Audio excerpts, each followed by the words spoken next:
नमस्कार, आप देख रहे हैं डीजी न्यूज़ भोपाल से।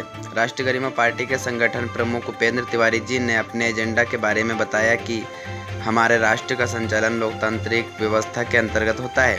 इस व्यवस्था के अंतर्गत जो लोग राष्ट्र का संचालन कर रहे हैं उनमें से अधिकतर लोग पढ़े लिखे नहीं हैं, चमचागिरी से आगे बढ़े हैं। उनमें से अधिकतर की सोच स्वयं का स्वार्थ देखते हैं, बाद में राष्ट्रीय हित की। इसी कारण है कि भ्रष्टाचार हमारे राष्ट्र में खूब फल फूल रहा है। सर, अपने एजेंडा के बारे में बताइए। राष्ट्रीय गरिमा पार्टी का एजेंडा ये है कि भारत देश टेक्नोलॉजी के रूप में इस पूरे विश्व में एक नई पहचान बनाए। आप देखिए, इजराइल छोटा सा देश है, 90 लाख आबादी है। 90 लाख के आबादी के देश ने इस पूरे संसार में अपनी एक नई पहचान टेक्नोलॉजी के कारण बना रखी है। और उसकी जो इकोनॉमी है,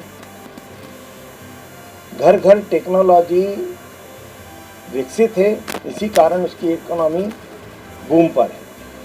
यदि इस देश को आर्थिक रूप से बहुत ज़्यादा मजबूत होना है तो हमें देश के अंदर घर घर टेक्नोलॉजी विकसित करनी पड़ेगी। उसके पहले हमको इस देश को अच्छे लीडर देना पड़ेंगे, एजुकेटेड, टैलेंटेड, राष्ट्र के लिए समर्पित, ईमानदार लीडरशिप आपको इस देश को देना पड़ेगी। लीडरशिप देश को चलाती है, लीडर के पीछे लोग चलते हैं।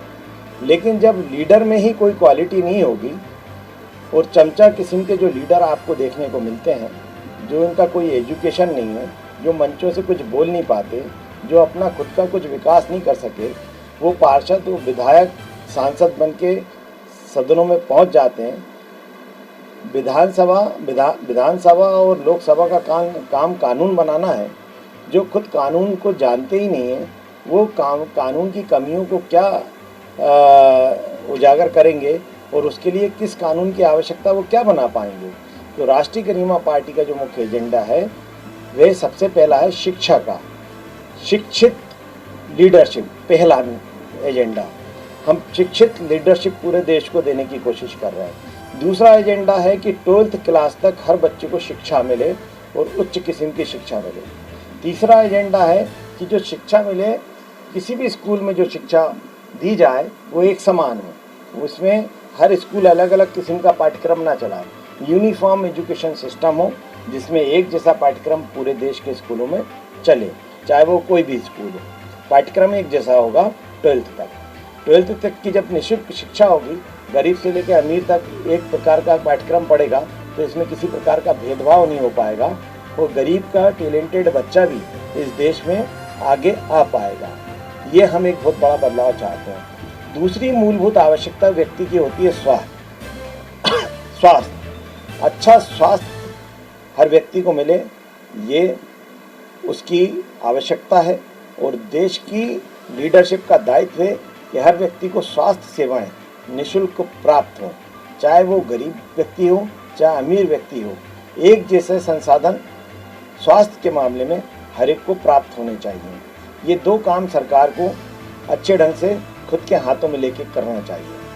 तीसरा एजेंडा है रोजगार का। हम चाहते हैं पूरे देश में छोटे छोटे लघु और कुटीर उद्योगों की स्थापना हो और उन उद्योगों की चलाने के शुरू कराने से पहले उनको एक स्किल डेवलपमेंट प्रोग्राम के माध्यम से उनको ट्रेनिंग दी जाए, उनको तैयार किया जाए और उनके हाथ में छोटे छोटे कुटीर उद्योग दिए जाएं और उनकी उत्पादन की गुणवत्ता ऐसी हो कि वह उत्पादन पूरे विश्व में बेचा जा सके और उसमें उत्पादनकर्ता को सरकार का लगातार सहयोग मिलता रहे, जिससे वह व्यक्ति अपनी यूनिट अच्छे से चला पाए। इससे प्रत्येक व्यक्ति का आर्थिक विकास होगा और हर व्यक्ति की आर्थिक विकास और आर्थिक समृद्धता ही इस राष्ट्र की आर्थिक समृद्धता है। यदि हर व्यक्ति के पास समृद्धता आ जाएगी तो ये राष्ट्र समृद्ध नहीं होगा क्या? हर व्यक्ति की समृद्धता ही राष्ट्र की समृद्धता है। तो हर व्यक्ति को हमें समृद्ध बनाना होगा, उसके लिए उसको अच्छी शिक्षा देना अनिवार्य है और टेक्नोलॉजी घर घर पहुंचाना अनिवार्य है। इन दो के माध्यम से ही हम एक बहुत बड़ा बदलाव इस देश में ला सकते हैं। जय हिंद, जय भारत। अच्छा स्वास्थ्य हर व्यक्ति को मिले, ये उसकी आवश्यकता है और देश की लीडरशिप का दायित्व है कि हर व्यक्ति को स्वास्थ्य सेवाएं निःशुल्क प्राप्त हों, चाहे वो गरीब व्यक्ति हो चाहे अमीर व्यक्ति हो। एक जैसे संसाधन स्वास्थ्य के मामले में हर एक को प्राप्त होने चाहिए।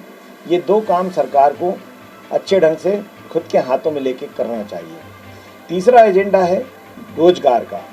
हम चाहते हैं पूरे देश में छोटे छोटे लघु और कुटीर उद्योगों की स्थापना हो और उन उद्योगों की चलाने के शुरू कराने से पहले उनको एक स्किल डेवलपमेंट प्रोग्राम के माध्यम से उनको ट्रेनिंग दी जाए, उनको तैयार किया जाए और उनके हाथ में छोटे छोटे कुटीर उद्योग दिए जाएं और उनकी उत्पादन की गुणवत्ता ऐसी हो कि वह उत्पादन पूरे विश्व में बेचा जा सके और उसमें उत्पादनकर्ता को सरकार का लगातार सहयोग मिलता रहे, जिससे वह व्यक्ति अपनी यूनिट अच्छे से चला पाए। इससे प्रत्येक व्यक्ति का आर्थिक विकास होगा और हर व्यक्ति की आर्थिक विकास और आर्थिक समृद्धता ही इस राष्ट्र की आर्थिक समृद्धता है। यदि हर व्यक्ति के पास समृद्धता आ जाएगी तो ये राष्ट्र समृद्ध नहीं होगा क्या? हर व्यक्ति की समृद्धता ही राष्ट्र की समृद्धता है। तो हर व्यक्ति को हमें समृद्ध बनाना होगा, उसके लिए उसको अच्छी शिक्षा देना अनिवार्य है और टेक्नोलॉजी घर घर पहुंचाना अनिवार्य है। इन दो के माध्यम से ही हम एक बहुत बड़ा बदलाव इस देश में ला सकते हैं। जय हिंद, जय भारत।